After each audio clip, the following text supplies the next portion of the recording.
Hello everyone, আসসালামু আলাইকুম। কেমন আছেন সবাই? আমি আলহামদুলিল্লাহ আল্লাহর রহমতে অনেক ভালো আছি। কষ্টে থাকলেও বলতে পারবো না যে খারাপ আছি, বলতেই হবে ভালো আছি, কারণ সুখ দুঃখ মিলিয়ে মানুষের জীবন। মায়ের কাছ থেকে আজকে চলে যাচ্ছি শ্বশুরবাড়িতে। মা খুবই খুবই কান্না করতেছিল, আমার বাচ্চাটাকে কোলে নিয়ে খুব কান্না করতেছিল, তার মনটা খুবই খারাপ। মাঝে মাঝে এই ভেবে কষ্ট হয় যে মেয়ে হয়ে জন্ম নিয়েছি বলে মায়ের কাছে থাকতে পারছি না, শ্বশুরবাড়িতে যেতে হচ্ছে, অন্যের সংসার করতে হচ্ছে। হয়তোবা আমার এই ধারণাটা ঠিক না, আল্লাহ পাক আমাদের সৃষ্টি করেছেনই এইভাবে, কিন্তু কি করব, আসলে মায়ের কাছে আসলে যে অনেক অনেক অনেক খারাপ লাগে। মায়ের কাছে থাকতে মনে চায়, মায়ের কাছ থেকে কোথাও যেতে মনে চায় না। মেয়ে মানুষের এই কষ্টটা মনে হয় কাউকে বোঝাবার মতো না, যে মায়ের বাড়িতে আসলে কতটা খারাপ লাগে বাবা মাকে ছেড়ে যেতে। তবে কিছু করার নেই, যেতে তো হবেই। সংসার করতে চাইলে এটা তো মেনে নিতেই হবে, সমাজের এই নিয়ম। মেয়েরা অন্যের ঘরে যাবে, অন্যের ঘরকে আলোকিত করবে বাবা মাকে ছেড়ে, এটাই এই সমাজের নিয়ম।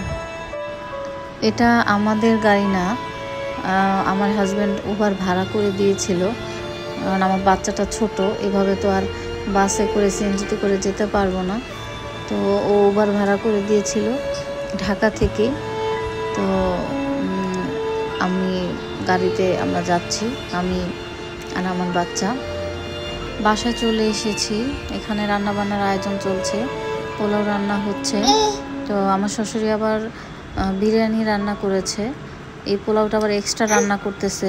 বিরিয়ানিতে মাংসটা বেশি হয়ে গিয়েছে আর চালটা কম হয়ে গিয়েছে, এই জন্য এক্সট্রা করে আবার পোলাও রান্না হচ্ছে। এই পোলাওটা আবার বিরিয়ানির মধ্যে দিয়ে দিবে। আমরা আজকে বিরিয়ানি খাবো। তো তার নাতিন এসেছে অনেক দিন পর, আনন্দ চলছে বাসার মধ্যে খুব। মাকে ছেড়ে এসে যেমন একদিকে কষ্ট লাগছে, তেমনি আবার শ্বশুরবাড়িতে ঢুকেও একদিক দিয়ে খুশি লাগছে। দাদা দাদির নাতিন অনেক দিন পরে ফিরেছে তাদের কাছে। তার দাদা দাদি খুব কান্না করছে নাতিনের জন্য, খুব আদর করে আমার আয়াতকে। তার দাদা দাদি ফুপি তার বাবার কোলে উঠে তো আয়াত একদম জড়িয়ে ধরে অনেকক্ষণ ছিল। দাদা দাদিকেও খুব খুব কান্না করছিল সবাই মিলে। এই মুহূর্তটা দেখে আমার এত ভাল লাগছিল, আমিও যথেষ্ট কান্না করেছি। এই পর্যন্ত আমার ব্লগটি যদি কেউ দেখে থাকেন, প্লিজ আমার চ্যানেলটির পাশে থাকবেন, লাইক কমেন্ট এবং সাবস্ক্রাইব করবেন। প্লিজ আমাকে সাপোর্ট করবেন। আসলে আমি মনে করি মানুষের ভালো থাকার জন্য অনেক টাকা পয়সার দরকার হয় না, সুন্দর একটি মন থাকলেই যথেষ্ট।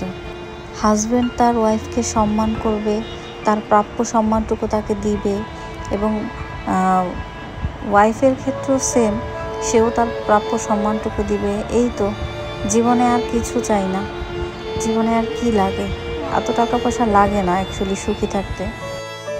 জীবন চলার মতো যতটুকু টাকার প্রয়োজন, অ্যাকচুয়ালি অতটুকুর মধ্যেই আমরা সুখকে খুঁজে নিতে পারি। আমি পার্সোনালি মনে করি বেশি টাকার মধ্যে না সুখ নাই। জীবনে যত বড় বড় টাকাওয়ালা মানুষ দেখেছি, তাদের মধ্যে কোনো না কোনো সমস্যা আছে। যাদের টাকা পয়সা বেশি, তাদের মধ্যে সমস্যাও বেশি। অল্পতে তুষ্ট থাকার অভ্যাস করতে হবে আমাদের, তাহলেই যদি জীবনে সুখ লাভ করা যায়। জীবন তো একটাই ভাই, তাই এই জীবনে সুখ শান্তিতে বসবাস করতে চাই এবং দোয়া করি সবাই যেন সুখে স্বাচ্ছন্দ্যে জীবন পার করেন। আল্লাহ হাফিজ, আসসালামু আলাইকুম। সকলে ভালো থাকবেন।